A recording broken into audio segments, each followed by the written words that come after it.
Guys, I am so excited about what I'm about to do.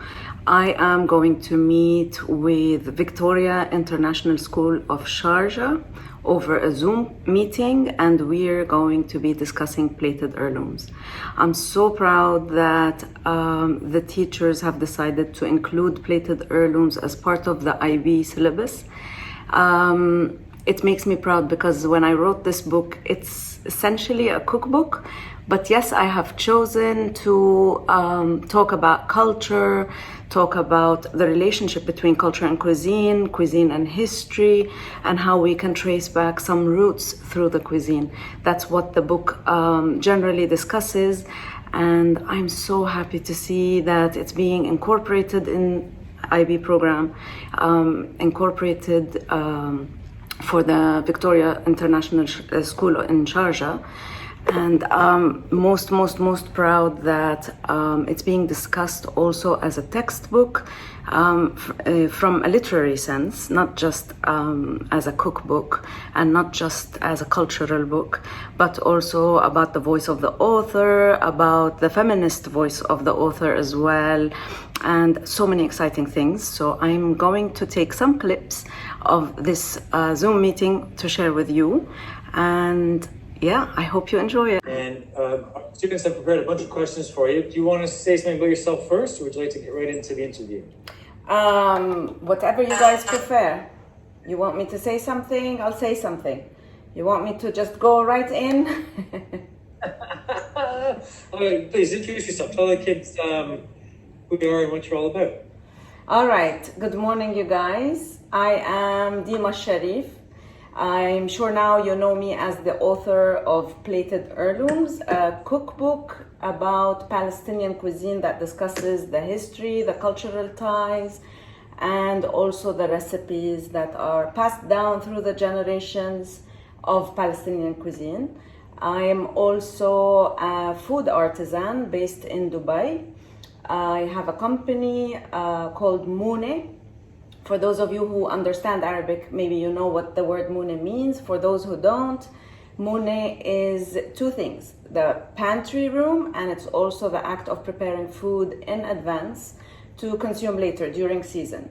So that's exactly what my company does. It fills your pantry rooms with nice food stuff, and it also, we prepare food during season, buy from the farmers, and preserve for later. And I've also been a food writer for the longest time. I've been writing about food since 2006, mostly in publications online and in print. And you know, everything that is food, you'll find me there one way or the other.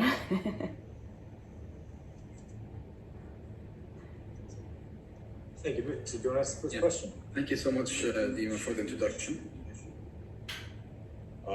First of all, I just want to thank you so much for this great book that you wrote. It's very nice to read something about the Palestinian culture. So I just wanted to ask, how do you think Palestine can become great again through cooking and rich culture? All right, first of all, good morning to you.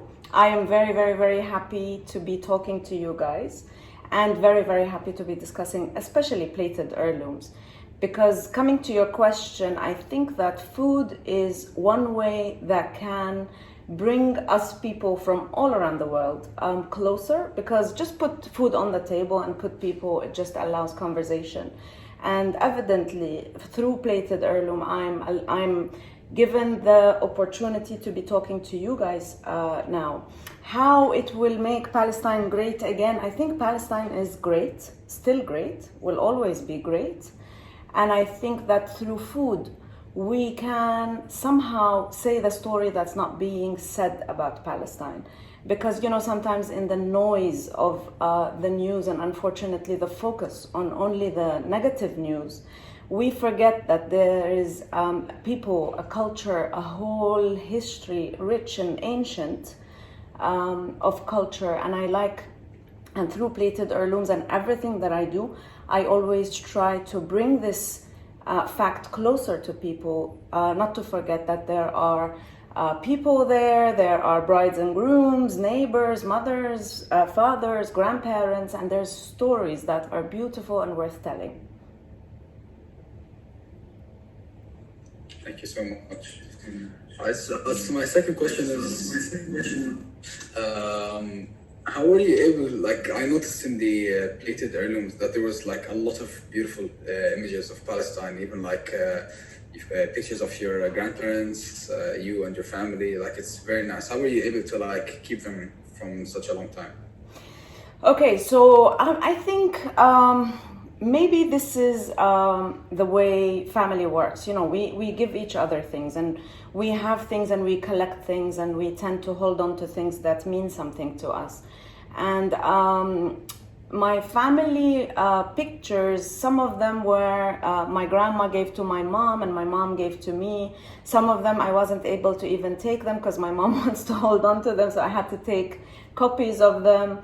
The reason why I have incorporated family pictures and pictures from Palestine, one is because I didn't want anyone to think that I was speaking theory. I actually am talking from real life experience and showcasing. I've written it somewhat. If you will see that parts of it sound like a biography in a way. And I felt that way I can actually bring a real life example of the stuff that I'm talking about, the cultural aspects that I am discussing in the book, through the story of my life, my family, because I am just an average Palestinian person, just like most Palestinian families. Of course, there are differences in the details, but if we look at the bigger picture, that is how Palestinian families are. So these stories will just bring the notions and will bring the culture closer to the reader to understand, especially readers who come from different cultures, because the dialogue between cultures sometimes gets lost when we look at things from the perspective of the other. But when we remove all of this and actually talk together about things that are universal, things that all of us can connect and relate to, I think it brings the idea home better.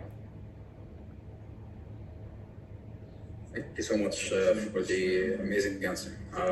Inshallah, one day we'll all be able to go to Palestine and, experience the amazing experiences you've been talking about. Inshallah. Like I said, a widespread table for all the people, the gone and the remaining. Yeah, inshallah. Hi, my name is Emma. We're so happy to have you here today with us. And as much as we enjoy learning about your book, we're also very interested in you and your life. So my question today is, do you face backlash for your business, book, or even cooking? Hey, Emma.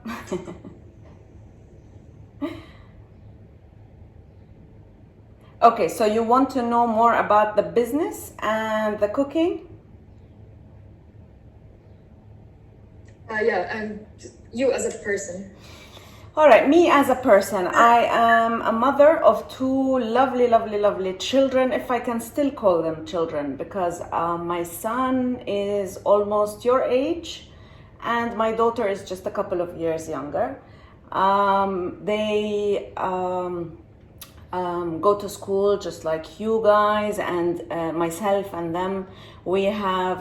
I love spending my time with them. My daughter is an absolutely funny person and she just makes my daylight, especially that I work a very rough and hard and laborious kind of job. And so when I come back home, I just love spending time with them. My son is a little bit more serious than my daughter, a little bit like me. I'm generally a more serious person. And so I really love running ideas through him and getting his perspective. Also, he always tells me how to connect with younger people because I tend to always connect with the older people. That's about the children. My husband has nothing to do with cooking and food as a job. He works generally in IT, and but he is the biggest foodie I have ever met in my life. and he is like, I think, my first fan and the one who's always pushed me to follow this dream. So that's about my personal life. About work, like I said in the introduction, we do preservation of food. I wanted to start a company that supports the local organic farmers, and that's what I have done with Mune. We buy from the local organic farmers the produce when it's in season, so it doesn't go to waste, but also so we can create amazing products, one that are organic and they don't hurt you, but like health-wise, but also things that are really delicious and they rely on the wisdom of the past. Because we use old and traditional ways of preservation that nowadays you will never find in the market. I always like celebrating things that are meaningful, things that are good, and learning from the past and moving to the future in a way that that is healthier and better and more open. So I think I reflect that in everything that I do, in my choice of the corner that I chose in the food industry reflects that. And also I think with Plated Heirlooms you can see that, and generally speaking this is something, an underlying message that I do. If you check my blog you'll see that it's also I discuss a lot of this stuff. Yeah, I guess if I still didn't answer your question, ask me more.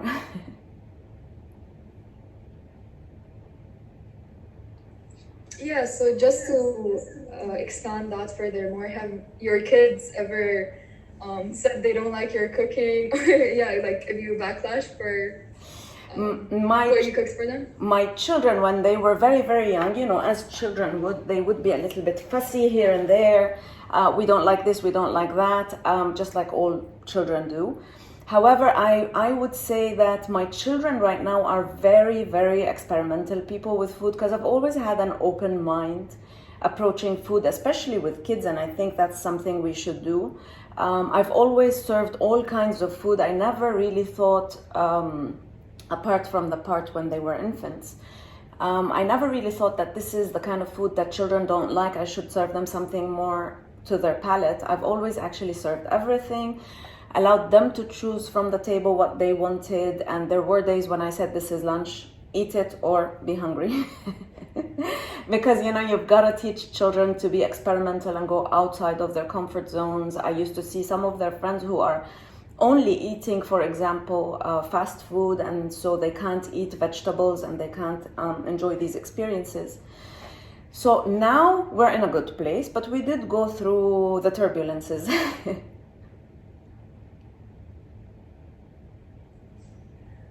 Thanks, Dima. Can I ask a few students from Miss Louise's class? I'd like to ask some questions. Yeah, we have. Hello, Miss Louise. Hello, so welcome. The kids have been so excited to meet you. Bayram would like to ask you the first question, and then we have a couple of other ones. So I'll leave the question with him. Hey, Ms. Dima, just like my peers said, we're incredibly glad and honored to meet you and learn about your book.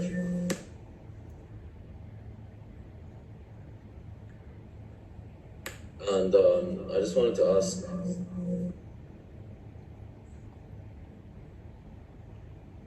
I can't hear. how have you incorporated your love for Palestine into your personal life? And what inspired you to dedicate such enormous amounts of effort to educate people about your culture?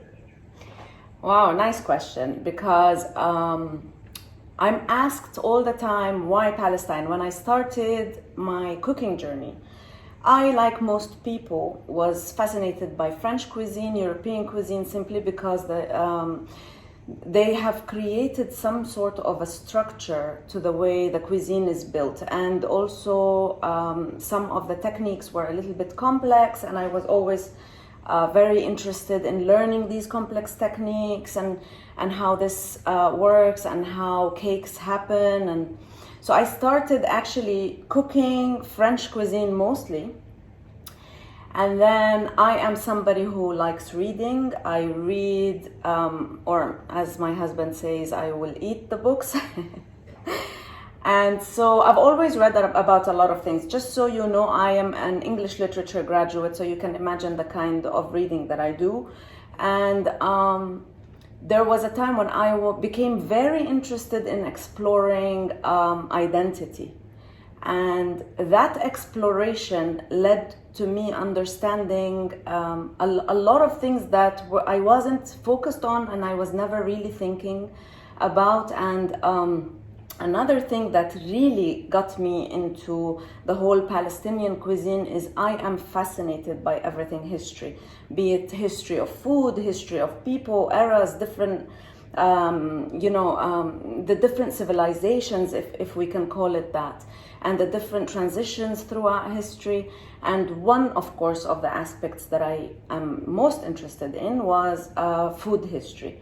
When I started studying food history and noticing how food moves around the world and how we look at food, and especially how we always, if we go to historic areas and we're doing some research, always the researchers will be looking into what kind of food technology they had, be it in the farming, in the way they served food, the way they cooked food, what kind of foods they ate, and I've always read about that, and I always found it fascinating because the facts that we were not able to gather from the buildings, we were able to gather from what people ate. And that, coupled with my interest in identity and that kind of research, it just naturally led me to understand that if you want to understand a culture, if you want to understand an era in history, if you want to understand people, what they don't say, look at the food they eat. And I just started off experimenting on my own, trying to understand things about history, about the relationship between countries, through the food that they ate, and started with the Ottoman cuisine, went to Turkey, and spoke with professors there, and I was very privileged to be able to see some of the Ottoman cuisine documents that they don't show other people, and did that kind of research. And just one step to another, and writing about food, writing on my blog about a little bit of the history, I found myself really fascinated with this whole theory of the relationship between culture and food. Culture, who creates what? Is it geography that dictates the food, or is it culture that dictates the food? And I firmly now believe that it's actually culture that creates the food, not just geography, because us, for example, in Italy, share the same kind of basin when it comes to produce.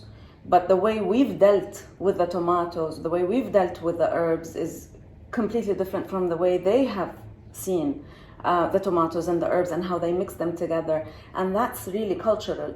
From there, and I, of course, as a Palestinian, have always, loved Palestine and loved the stories I grew up hearing and actually experiencing in my life. And then two, always, as any Palestinian, struggled with the Palestinian struggle and always tried to understand it, tried to understand my identity, personal identity in all of it. And as such, I started researching. I was never planning to write a book, to tell you the truth, but the research was beautiful, was cathartic, was in a way taught me more about who I am than I ever knew about myself. And I decided this is something worth sharing with people, and decided to write Plated Heirlooms. Mind you, this book is the first book of its kind, the first book that categorized Palestinian cuisine in a scientific way. The research that was made for Plated Heirlooms took 3.5 years. I spoke to people, I had focus groups, researched, and I was calling people and gathering information and really going through that information. I'll give you a little example. For me to say this food came from this city, I had to have 6 families not related to each other, simultaneously answering questions in different groups. They can't hear what each other are saying. And then I will take the things that were in common with their answers to actually say, yes, this is from here. This kind of research was extensive, and I think it is the thing that made me fall in love completely with this whole identity, with the story. And ever since then, I have changed from completely from a European inclined chef, let's call it. I don't like to call myself chef, I'm more of an artisan, to 100% Palestinian, and always promoting this food, this culture, because I feel that there's a lot there that people don't know, even about the food.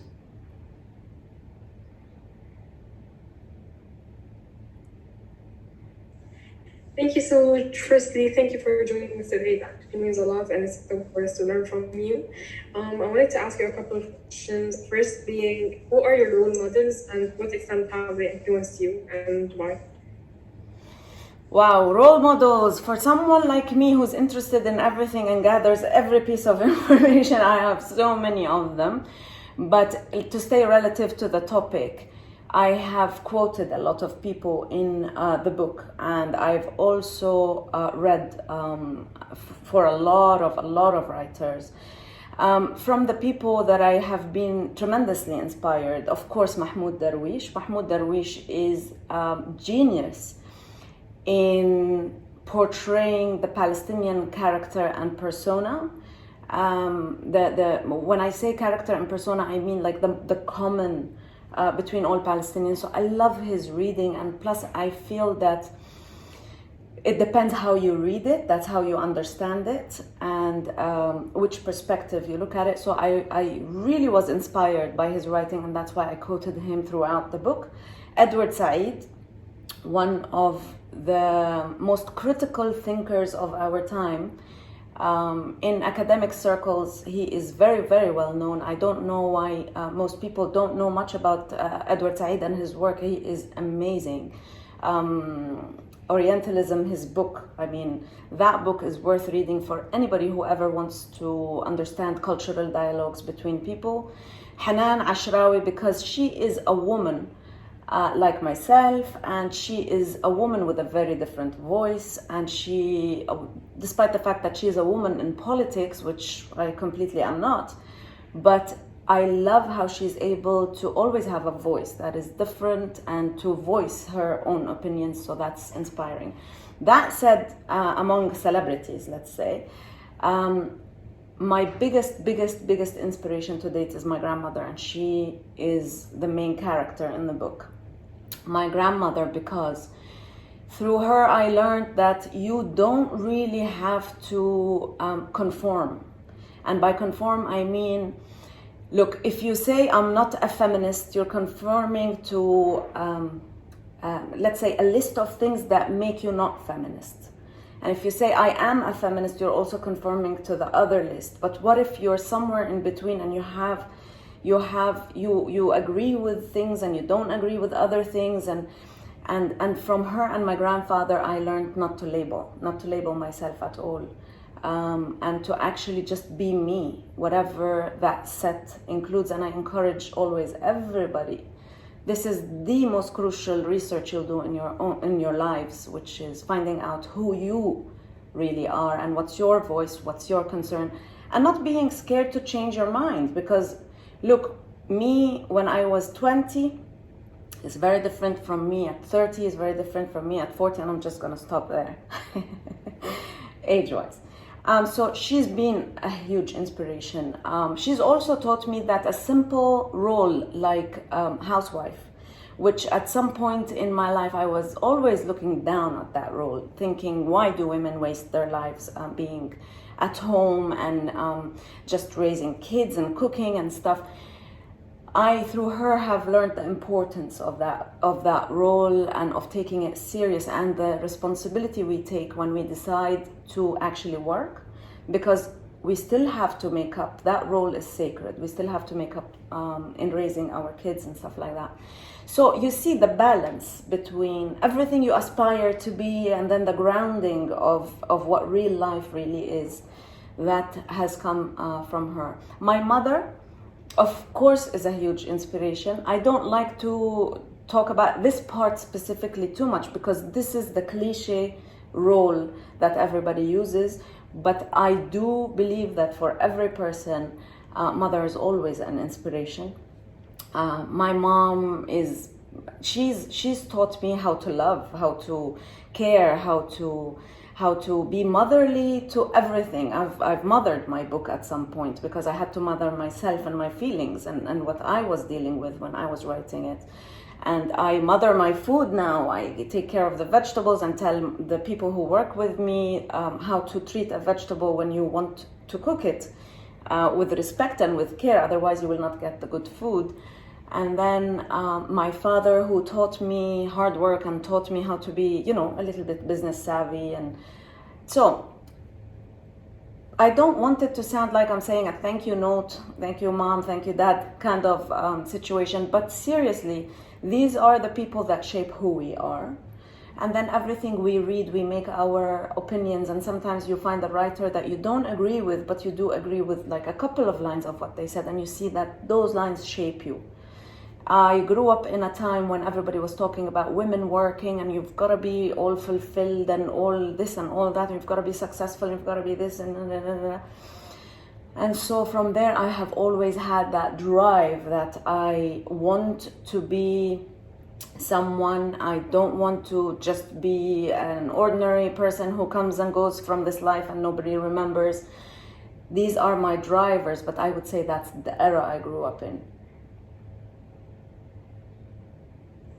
All right, thank you. I have one more question. If you could go back in time to when you were writing your book, when you were composing it and putting it together, would you change anything about the way you went about it? And if you would, what would it be and why? Okay, no, nothing about the content will change. I think that I have written, the aim behind Plated Heirlooms eventually when I wrote it is I wanted to give people a chance to explore what I just explained to you guys. Explore, look, Plated Heirlooms, change the names, change the streets, change the cities, and you will find it is something that every single human being on earth can relate to. That's one thing I wanted to portray. There is no alienization here. Hello? Are you guys still there? Because I don't see anything on the screen. Yeah, we're here. Yeah, okay. I see you. So there is no, I wanted to show,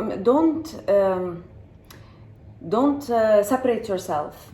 Don't, that goes both ways. I should not separate myself and the reader should not separate themselves, because when we do the separation, we go into the other.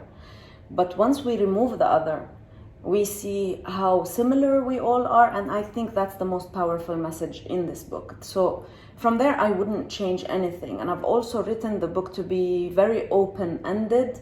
I did not include everything in the book, and that was intentional because I wanted you to explore more as a reader. I didn't want to give you all the information. Plated Heirloom was written because I want to urge people to learn more, to explore more, to make up their own minds about a very critical issue that I believe to date a lot of people struggle with. And I didn't want to actually just put an idea down your brain. I did say it from my perspective, but I wrote it in a way that encourages you to ask questions and learn more.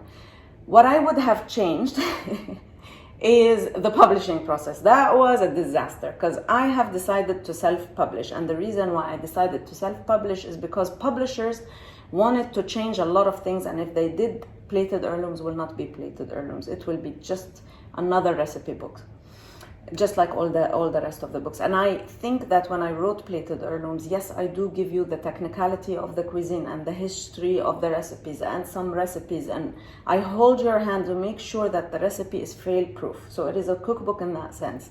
But I never wanted to put a collection of recipes. I have that on my blog. I wanted to explore the theory of culture, of the closeness of people, if we were able to just remove ourselves and see it from a broader perspective.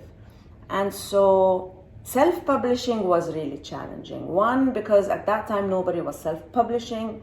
Two, because I'm in Dubai and The traditional publishing is hard, let alone self-publishing. Also, I don't think that I have, let's leave it at that. Just the publishing part was really the part I would have changed completely. The book is huge, I know. That's one of the things that some people find challenging about this book, is that it's big. But again, it's not a book that you will hold, it's not meant to be something you will hold in the kitchen and cook with, although you can do that. It's meant to be a read.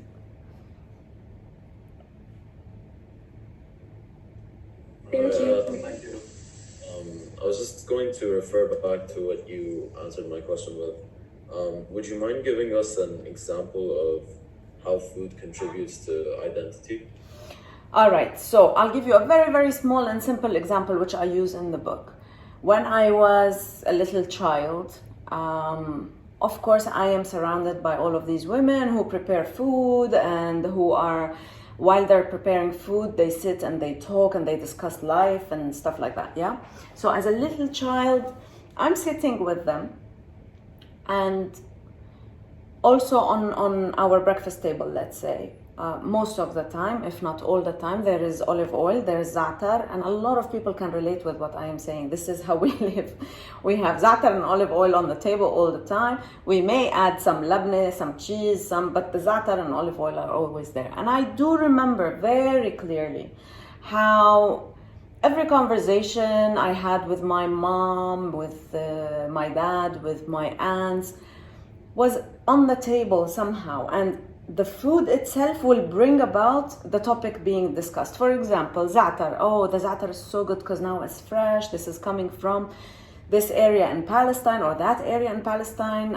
My dad's aunt came from Jerusalem and brought with her the Jerusalem ka'ik, and we have to eat it. And as a little child, you are able to pick up the attitudes. You see how people are so happy that they received a basket of bread from Jerusalem. Now, looking back, it should be, okay, what's the big deal? Okay, it's nice. Yes, thank you. It's a treat. But no, you see, that's where you start connecting the dots, that this is more special than the one we get from down the road. Why is it more special? Then also, you're learning about, okay, we love the za'atar that comes from Palestine. And then you learn, as you grow, the complexity of the emotions, that this resembles home, this resembles people's missing of home. This resembles a kind of nostalgia that all of them will express, and you're experiencing with them. But as a little child, you have no idea what you're experiencing. But as you grow and you analyze these things, which, like I told you, I never did until I did this research, but that's when I was able to reflect clearly to all of these emotions, all of these ties. And I think that's where I have learned my identity, who I am, where we come from, what kind of family we are, what are the traditions, how we get married. For example, if you read the full book, you will see parts about the engagement and the wedding and the processes that everybody goes through, and how it has traditions and you've got to stick to them. And then you always, as a Palestinian, have an emotion tied to all of this. Because one way or the other, there's always that emotion of, if only it was done there. If only we had the chance to go connect with the people there. Because don't forget, us as a family, for example, half of our family is in Jordan, half of our family is in Palestine.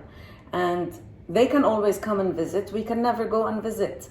And there's always all of these. So I would say that food somehow showed me that identity, that part. The other part is because you grow up eating this food, you find that you actually prefer this food. And then you want to teach your children stuff like this. You want to tell them, look, if you buy za'atar, for example, from Palestine, and get this plant to Jordan, which actually is a true story, and plant the same plant in Jordan, it will come with slight variation because of the soil. The flavor will be a little bit different. And so the old ladies always can tell, oh, this is from Jordan, this is from Palestine, stuff like that. And I think that that's the simplest form of identifying with a people, a country, a culture that you belong to through food. Thank you, Miss. Thank you so much for that. Before I ask a question, I just want to say thank you so much for your work and for painting a bold and proud painting of Palestinian culture through your work to shed some positive light on like a place that's been manipulated so long. You make Palestinians prouder than they already are for being Palestinian. Oh, that's sweet. I saw on your blog that when you were younger, you didn't want to cook because you felt like that was conforming to a certain gender. So what would you tell young people in terms of conforming to social beliefs and opinion? What advice would you give kids like us trying to picture their future with the aims of finding a path to go down? Look, I have formed a completely different point of view than the one that I had before. When I was young and, especially as a teenager, all rebellious and you want to do the things that everybody doesn't do and all you care about is to go and hang out with your friends and do this and do that. And look, don't demonize culture. Don't demonize the old wisdom. There is a reason why different people have come up with different ways of life, because it suited that culture, that community, and it's out of experience that people come up with these unspoken laws, let's say, these cultural traditions. Instead, have an open mind. That said, don't feel like you have to 100% conform, because life progresses, and as it does, we people progress too. We progress. Just our access to information, just look at the past 10 years, just this whole internet era thing. That access to information, that openness, we cannot continue to act as though it's 1960. But does not mean that 1960 is bad. We should not demonize it. We should always learn from the old and then take the parts that we've learned in a positive light and move on to the new. For me, and that's me personally, I do not like to dismiss anything. There is not a thought out there that was not thought and was not logical at some point. Now, does that mean every thought is good? No, of course. We have seen examples of thoughts that have gone, wild and have caused so many issues. But then that experience, we've already seen the outcome of thoughts like that. But wisdom, like don't add pesticide to the soil because eventually you kill the soil. That's wisdom. Just because we're technologically advanced does not mean we have to shower our vegetables with chemicals, because we die in the process. So you see what I mean? We always have to look into the culture, to look into the tradition, and to see and remove that other. They are like that. My mother, my grandmother, she's like that. When I relate to them and see where they come from, I don't necessarily have to become a copy of them, but I can have in me enough to respect their life experience and actually take from it the lessons that work for my life experience. And we keep growing. We keep growing every single day. Today I'm having this conversation with you, things happen, 2 days later I change my mind about something. Be that open. Thank you so much. Thank you. Hello, my name is Haya, and as a Palestinian myself, I wanted to ask you that, do you believe that you have achieved your goals? Look, I don't think that you will ever in your life achieve your goal, because all your life is about you continue to grow and to have new goals and to achieve goals. The minute you feel you've achieved everything, I think that's the minute you actually have finished, because that's where you lose the motivation to keep going, to keep exploring. With Plated Heirlooms, I think I have achieved the part where I wanted to make people curious to ask more. The fact that you guys are asking more, that to me is just, today I'm happiest, seriously, because also at your age and the questions that you guys are asking just shows me that this was well done. Not well done as in I am praising myself, but well done as in it is going in the right direction where it's meant to be. Through Monet, I continue the conversation. The reason why I, as a business owner, go stand in market stands, which by the way, it is the hardest thing to do. You go from 8 o'clock in the morning to 7 o'clock in the evening. You're bombarded with people and questions, and it's a whole process. But the reason why I would do something like this instead of hire someone to do it is because I want to continue the dialogue. I tell people not just about Plated Heirlooms, but tell them about the importance of our farming choices, our food choices, the difference between the process that we are consuming from markets and what we are making. Telling them that there are recipes in the book if you want to make them, if you have the time, and there are the products if you don't have the time, the importance of eating well, the importance of understanding ourselves, and also what culture these products come from. So continue that dialogue, continue talking to people and exploring, because there's nothing more enriching than when we have these conversations with people, regardless what opinions they have, because everybody is entitled to their own opinions. But we don't grow, we never change, and we remain static if we stop chatting. Thank you. Thank you. Hello. Hi. I just wanted to ask, what's your opinion on like people experimenting with classic like recipes, like applying Nutella on kunafa? Thank you for asking.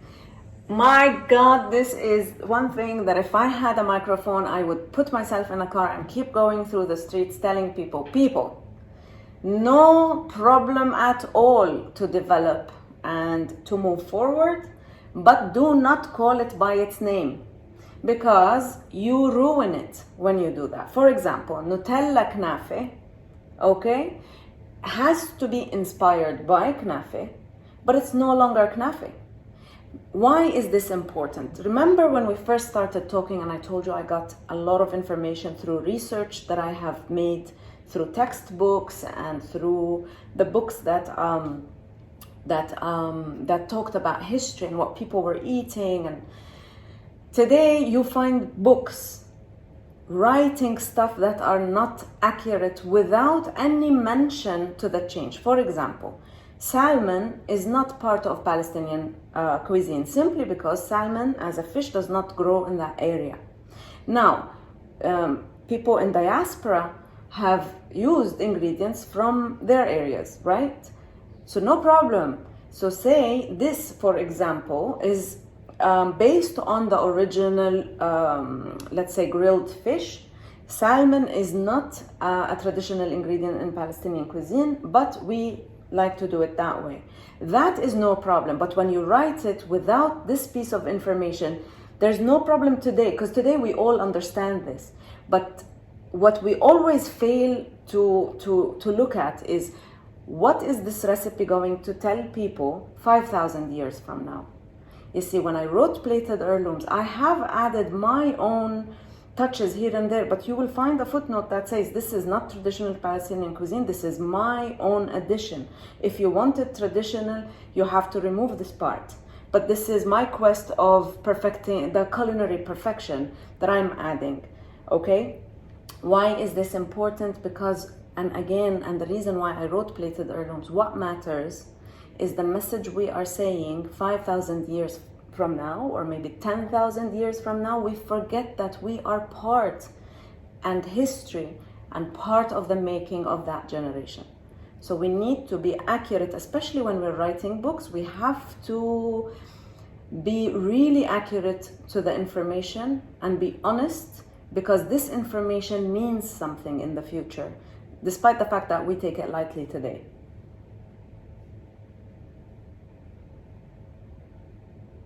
Does that answer your question? I have a question. Yeah, I agree. And it's about like the food. Are you personally in favor of khishna or na'me in terms of knafa? Na'me all the way. My husband goes khishne, but I go na'me all the way. There's no way for me. Khishne to me is like, no, don't give me that. All right, thank you. What about you? Khishna all the way. Oh my God, you and my husband the same. Are you from Nablus? No, I'm from Tulkaya, Muslim. All right. Well, my husband is Nabulsi. Of course, they claim that, which, by the way, it is right. They are the best knafa makers. Now, in Nablus, they say the authentic way of having knafa is mixing both. They call it mhayyara. Mhayyara meaning it's made with na'ma and khishna mixed together. And most Nabulsis like it that way. But the old traditional thinking of Nablus, they want khishne. And then na'ma, they always say, it's for the people who come to visit Nablus. They tell me that you like khishne because you're one of the people who come visit Nablus. You're not one of the originals. That's nice. Thank you. Yeah, anytime.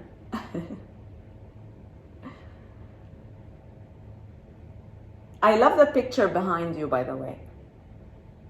Thank you so much. It's like a painting of Palestine. Yes, very pretty. The olive tree. Read the And segment. orange trees. Yeah, read the segment in the book about the olive tree. It is really actually a nice way to see the olive tree, the way the Palestinians see it. You know, in my garden, I have a huge olive tree, and every day going in and going out, it greets me. And I can tell because it just starts to move nicely, and I love it. So Orange. read that part, you'll understand that connection. I've read the part you're talking about right now, and we had an English thing that we had to quote, and I quoted, and I said the section that you said, the smell of olive, Yes. the smell of olives is an expression that is always used by the Palestinian people in description of Palestine. Is there anything else you want to add on it to explain it to all of us? What specifically you wanted us to understand from it? From the olive part. Yeah. All right. You know how the Palestinians have 1 million children? So each family will get at least 12 children. And in a way, we are the olive tree. The olive tree, one, is a tree that is ancient. And a tree that has helped people, not just with food, with light, and we make soap out of the oil as well, so with cleanliness. And it's a tree that is used across the board. In Palestine, don't forget that cultures that have any kind of struggle, they will always think of sustenance. They'll think of how can we sustain our life in case of a disaster, let's say. So the Palestinians believe, and rightfully so, that a piece of bread and olives and olive oil can keep us alive for as long as we need if we couldn't go out of the house for, let's say, a year. Yeah, because that is true. That if the nutrients in it will cover all your needs, will give you the energy that you need, and will keep you full. Okay. So the olive tree is giving, we call it giving because it gives on all levels. Plus the olive tree is a tree that doesn't die. How? Because even if the mother tree becomes old, there are on earth trees in Palestine that are over 5,000 years old. And the other day I was reading something that some people were doing this research to see if that tree was 12,000 years old. They found a tree. And but they're doing the research. They didn't come up with the final thing yet, but they were talking about 12,000 years. Can you imagine that?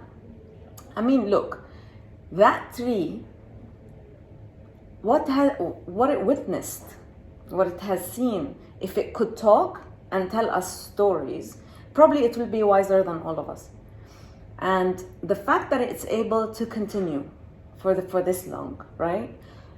Now, let's say that tree suffers from some kind of disease and whatever and is about to die.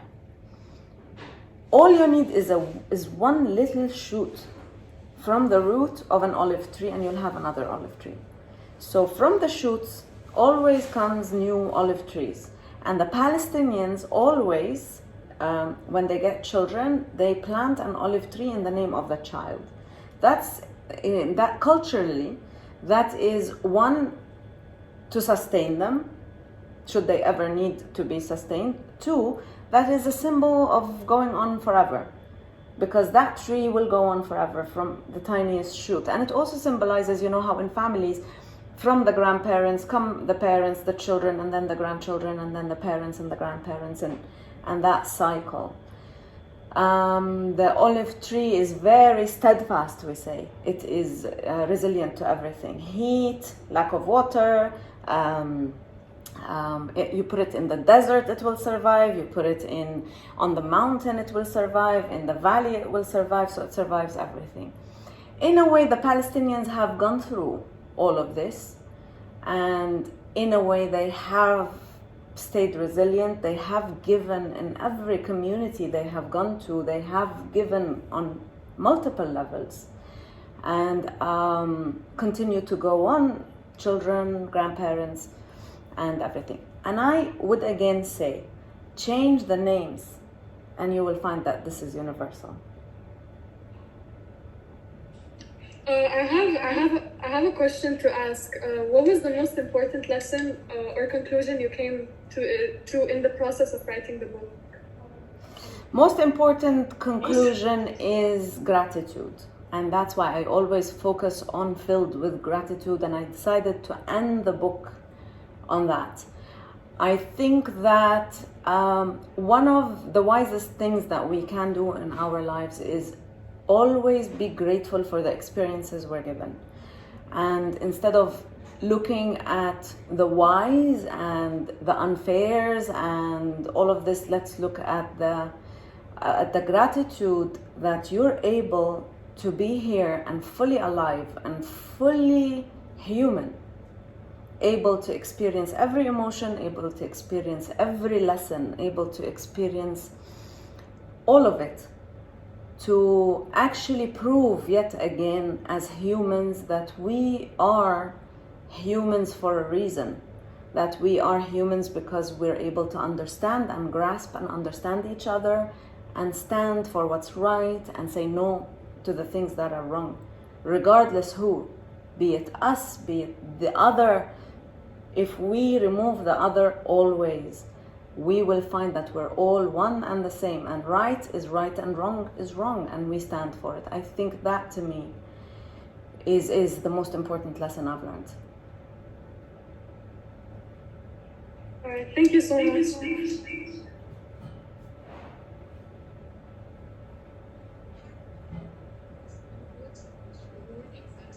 We have time for one more question, guys. You guys are actually good with the questions. You're asking me all very good questions. I was expecting a little bit of, you know, here and there, seeing the papers that I have read.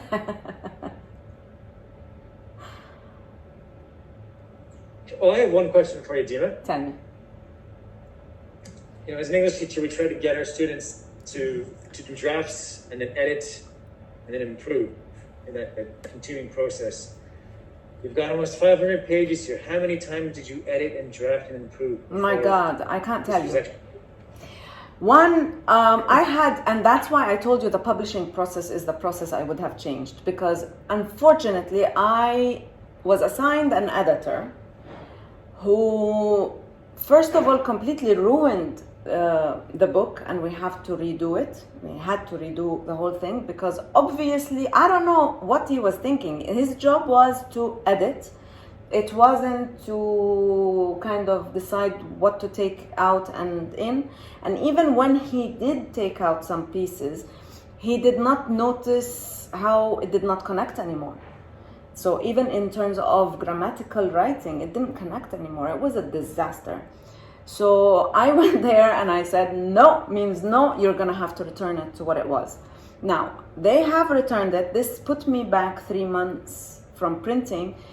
And then after that, every time I read it to date, I still find some of those mistakes still there. And it makes my heart, like every time I find one, I'm like, oh my God.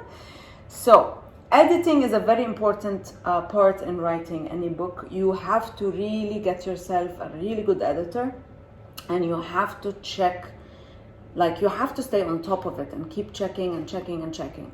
Don't forget, when you're the author, you kind of start reading your head. So basically, because I'm very familiar with the text, when I am looking through it again, I'm reading my head mostly, not the words. So in a way very hard for you to spot your own mistakes. So you really need someone who is very efficient in finding these little things. And I would say we edited the book altogether 6 rounds of editing. And to date, I find mistakes there. And to date, it makes me feel like, oh my God, no. But yeah.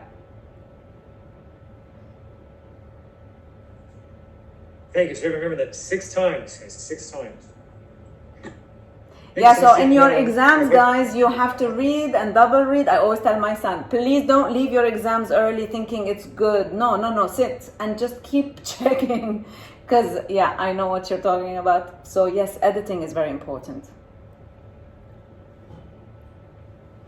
All right, Dima, we want to once again thank you for taking time out of your day, for allowing us to study your book.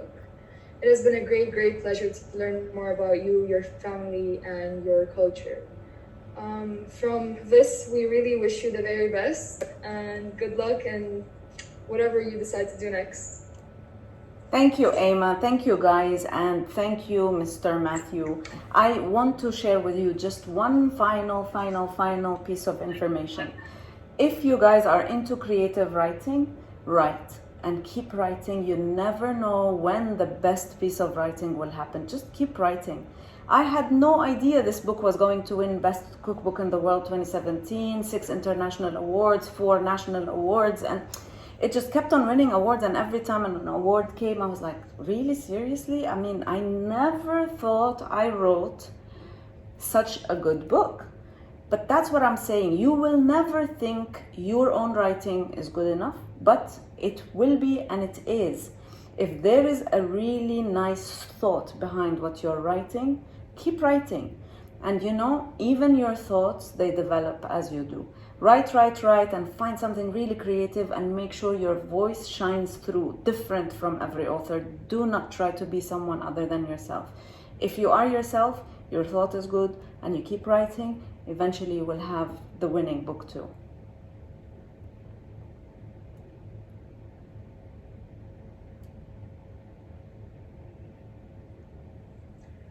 All right, guys. Thank you so much, Dima. Thanks, everybody.